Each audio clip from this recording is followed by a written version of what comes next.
Living in New York, for me, it was about who I can be when I wanted to be it.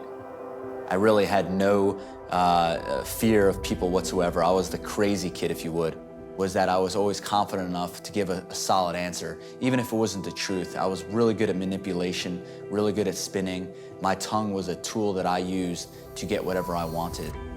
I lived lavishly. I made a lot of money and I played hard. I lived paycheck to paycheck.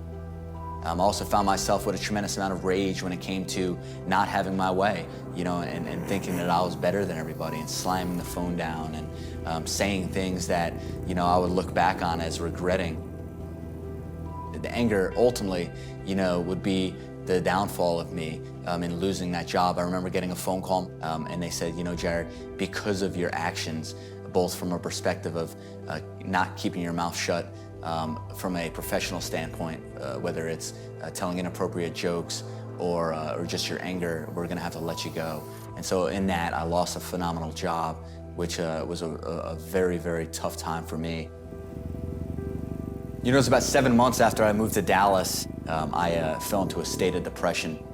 I remember crying myself to sleep several nights.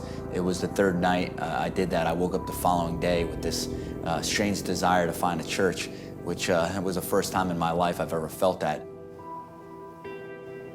Several people I crossed paths with at the church would ask me, hey, where are you from, man? I'd tell them, hey, I'm from New York, I'm from the Bronx. They would say, wow, we love that city. So what did you do there? And I told them, hey, I was a fireman. And I wore firefighter shirts that friends would give me. I wore sweatshirts, I'd go places. I would walk around like I was this ex-firefighter from New York City, that I was this paid hero. Moved all the way down here, so a lot of folks started to welcome me in their circles. I was the cool kid. Little did I know that was all about to change. I became really good friends with a local pastor that he came to me with some information that a gentleman had emailed him. It was a gentleman that I hadn't talked to in probably 7 years that had said I was not a fireman.